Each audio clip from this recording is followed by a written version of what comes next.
প্ৰাসংগিক।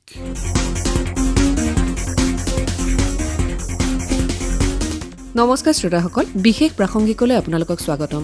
আজিৰ অনুষ্ঠানত শুনক নলবাৰী জিলাৰ জ্যেষ্ঠ চকু চিকিৎসা বিষয়া ডাঃ অৰুণ বৰ্মনৰ সৈতে হোৱা সাক্ষাৎ গ্ৰহণ কৰিছে আমাৰ নলবাৰীৰ সংবাদদাতা ৰমেন কলিতাই।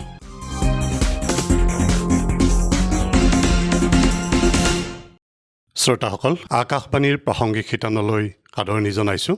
আজি প্ৰাসংগিক শিতানত আমাৰ সৈতে আছে নলবাৰীৰ এগৰাকী জ্যেষ্ঠ চকু চিকিৎসক বিষয়া ডাঃ অৰুণ বৰ্মন ডাঙৰীয়া।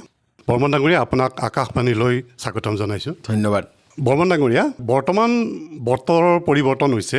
এতিয়া বায়ুমণ্ডলত যথেষ্ট ধূলিৰ পৰিমাণ থাকে আৰু এতিয়া ফাকুৱাকে ধৰি বিভিন্ন ৰঙৰ উৎসৱবোৰো চলি আছে। এই সময়ত চকুৰ কি ধৰণৰ সমস্যা হ'ব পাৰে? বৰ্তমান অসমত ঋতু পৰিৱৰ্তন হৈ আছে। এই ঋতুৰ পৰিৱৰ্তনৰ সময়ত বায়ুমণ্ডল শুষ্ক হৈ পৰে, শুকান হৈ পৰে। বায়ুমণ্ডলত বিভিন্ন ধৰণৰ ধূলিমাকতি, গছ বা অন্য শুকান বস্তু কিছুমানৰ সৰু সৰু মিশ্ৰিত বস্তু কিছুমান বতাহত ভাহি পৰে। তাৰোপৰি বায়ুমণ্ডলখন শুকান হৈ পৰে। এই অৱস্থাত চকুবিলাক শুকান হ'ব পাৰে আৰু যি বায়ুমণ্ডলত ধূলি বালি উৰি থাকে সেইবিলাক চকুত সোমাই চকুৰ বিভিন্ন ধৰণৰ অসুখ, বিশেষকৈ চকুৰ পানী শুকাই গৈ এলাৰ্জি হ'ব পাৰে। তাৰোপৰি চকুৰ পানী শুকাই গৈ মূৰৰ বিষ হ'ব পাৰে। চকুৰ পানী বা বিভিন্ন ধৰণৰ বাহিৰৰ বস্তু সোমাই চকুৰ ইনফেকশ্যন হ'ব পাৰে। এইখিনি সময়ত বায়ুমণ্ডলত বিভিন্ন ধৰণৰ ভাইৰাছ, বেক্টেৰিয়া বা ফাংগাই উৰি ফুৰে। এইবিলাকে চকুত সোমাই চকুৰ ভাইৰেল কনজাংটাইভিটিছ বা অন্য কিছুমান অসুখ কৰিব পাৰে।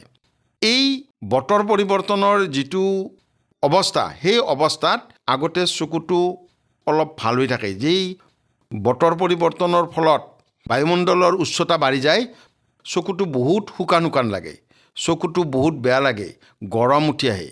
এনে সমস্যাসমূহৰ লক্ষণ কেনেধৰণৰ হয় বা ইয়াৰ প্ৰতিকাৰৰ বাবে কি ধৰণৰ ব্যৱস্থা ল'ব পাৰে? ইয়াৰ লক্ষণ হয় চকুটো কিছুমানৰ বহুত খজুৱায়। তাৰোপৰি চকুটোত কিবা সোমাই থকাৰ দৰে লাগে। কিছুমানে চকুৰে কমকৈও দেখা পায়। তাৰোপৰি চকুটো অনবৰত শুকান শুকান লাগি থাকে। কিছুমানে, মই কৈছোঁ নহয়, যে অলপ দৃষ্টিবিভ্ৰম হয়, দূৰৰ বস্তুবিলাক দেখাত দিগদাৰ হয়। আৰু এই চকুৰ এই শুকানৰ বাবে চকুটোৰে কিবা আনইজি, মানে এটা অস্বস্তিকৰ অৱস্থা পাই থাকে। আৰু এইখিনিৰ পৰা হাত সাৰিবলৈ আমি কি কৰিব পাৰোঁ, যে আমি ধৰি লওক এটা প্ৰিভেণ্টিভ গ্লাছ, প্ৰতিৰোধ কৰিব পৰা কিবা ধৰণৰ গ্লাছ জাতীয় বস্তু ব্যৱহাৰ কৰিব পাৰোঁ, চশমা। তাৰোপৰি আমি নিৰ্মল পৰিষ্কাৰ পানীৰে চকুটো মাজে মাজে ধুব পাৰোঁ। তাৰোপৰি আমি ধৰি লওক নিজৰ কৰ্মব্যস্ততাৰ মাজৰো মাজে মাজে মুকলি আকাশলৈ, বিশেষকৈ সেউজীয়া গছ গছনি বা ফুল বা ফল মূল আৰু কামৰ পৰিৱৰ্তন কৰি আমি এইটো কৰিব পাৰোঁ। এইখিনি আমাৰ বতৰৰ সমস্যা। বতৰৰ পৰিৱৰ্তনৰ লগে লগে এই ধৰণৰ সমস্যাবোৰ আহে। কিন্তু আমাৰ দেখা গৈছে যে আমাৰ সৰু ল'ৰা ছোৱালীৰ ক্ষেত্ৰত আজিকালি যথেষ্ট চকুৰ সমস্যা হোৱা দেখা যায়। এই বিষয়ে ল'ৰা ছোৱালীখিনিক আমি কি ধৰণৰ প্ৰতিৰোধ ব্যৱস্থা ল'ব পাৰোঁ? সৰু ল'ৰা ছোৱালীৰ দুটা কাৰণত বেছি। এটা হৈছে এটা খাদ্যাভ্যাস আৰু এটা অন্য। খাদ্যাভ্যাসটো কি হৈছে, যদি সৰু ল'ৰা ছোৱালীয়ে সৰুৰ পৰা সেউজীয়া শাক পাচলি ভালদৰে খুৱাব পৰা নাযায়, তেতিয়া চকুৰ বহুত অসুবিধা হ'ব পাৰে। সেইকাৰণে সৰু ল'ৰা ছোৱালীক সেউজীয়া শাক পাচলি, বিভিন্ন ধৰণৰ ধৰি লওক ভিটামিন এযুক্ত শাক পাচলি, ধৰি লওক আপোনাৰ এই গাজৰ, লাও, কোমোৰা, যিকোনো কবি বা ভিটামিন চিযুক্ত বগৰীয়ে হওক বা যিকোনো ধৰণৰ ফল মূল, আপেল, আঙুৰ বা প্ৰটিনযুক্ত মাছ, মাংস, গাখীৰ, এইবিলাক খুৱাব লাগে। তাৰোপৰি যদি সৰু ল'ৰা ছোৱালীৰ ধৰি লওক চকুটো শুকান হৈ থাকে, সদায় পৰিষ্কাৰ পানীৰে ধুব দিব লাগে। এইখিনি সময়ত আৰু এটা সৰু ল'ৰা ছোৱালীৰ হয় কি, এতিয়া মোবাইল খুব চাই থাকে। মোবাইল, ধৰি লওক লেপটপ বা যিকোনো ধৰণৰ টিভি বা এনেকুৱা ইলেক্ট্ৰনিক্স বস্তু খুব চাই থাকে। সেইবিলাকৰ পৰা কি হয়, চকুৰ পানীবিলাক শুকাই যায়, চকুটো বেয়া লাগে, দৃষ্টিশক্তি কমি যাব পাৰে। গতিকে আমাৰ অভিভাৱকৰ তত্ত্বাৱধানত মোবাইল সদায় চাব দিব লাগে। তাৰোপৰি এই মোবাইল চাই থকা অৱস্থাত অন্ততঃ 20 মিনিটৰ মূৰে মূৰে 20 ছেকেণ্ডৰ কাৰণে হ'লেও 20 ফুট দূৰলৈ, সেইটো 20-20-20 ৰুল বুলি কয়, দূৰলৈ চাই চকুক জিৰণি দিব লাগে। তাৰোপৰি ল'ৰা ছোৱালীক অকণমান খেলা ধূলাটো ব্যস্ত কৰি ৰাখিব লাগে। খেলা ধূলাটো ব্যস্ত কৰি ৰাখিব লাগে। মুখত যদি ঘাম ওলাই থাকে বা বেছিকৈ যদি প্ৰসাধন সামগ্ৰী লয়, তেতিয়াও কিছুমানৰ এই মানে চকুবিলাক শুকান হৈ চকুৰ যিটো আমি এলাৰ্জি বুলি কওঁ, ফেচকুৰি বা বাহিৰা বস্তু সোমাই কিছুমান দিগদাৰ দিব পাৰে। হয়, বৰ্মন ডাঙৰীয়া, আপুনি মোবাইলৰ অত্যাধিক ব্যৱহাৰৰ কথা কৈছে যে মোবাইল ফোনৰ অত্যাধিক ব্যৱহাৰৰ ফলত ল'ৰা ছোৱালীৰ বা আমাৰ যিটো প্ৰাপ্তবয়স্ক লোকসকলৰ চকুৰ কি ধৰণৰ সমস্যা হ'ব পাৰে?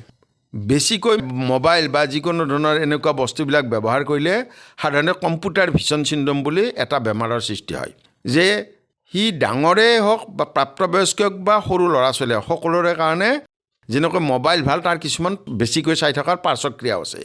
যেনে সৰু ল'ৰা ছোৱালী বেছিকৈ মোবাইল চাই থাকিলে তাৰ ৰেডিয়েশ্যনে তাৰ গ্ৰ'থটো হেম্পাৰ কৰিব পাৰে।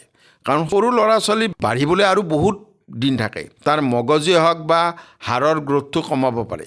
তাৰোপৰি চকুটো শুকান হ'ব পাৰে। বেছিকৈ মোবাইল চাই থাকিলে, মোবাইল আসক্ত হ'লে কি হয়, তাৰ মোবাইলৰ বাহিৰে বাকী পৃথিৱীৰ শিক্ষাৰ যিটো পৰিৱেশ সেইটো নষ্ট হ'ব পাৰে।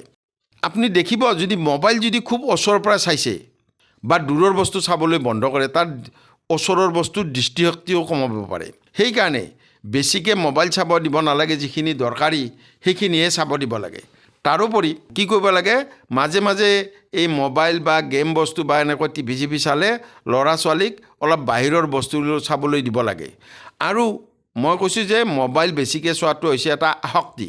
এই আসক্তিটো যাতে ল'ৰা ছোৱালীৰ দৈনন্দিন জীৱনত বাঢ়ন বা তাৰ শিক্ষাৰ ক্ষেত্ৰত বাধাৰ সৃষ্টি নকৰে, সেইকাৰণে সদায় অভিভাৱকে ভালদৰে লক্ষ্য কৰিব লাগে আৰু যত্ন ল'ব লাগে।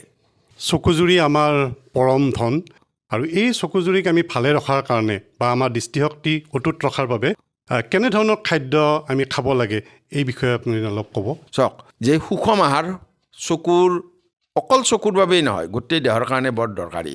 যেনে আমাক চকুৰ কাৰণে দৰকাৰী হৈছে ভিটামিন এযুক্ত আহাৰ।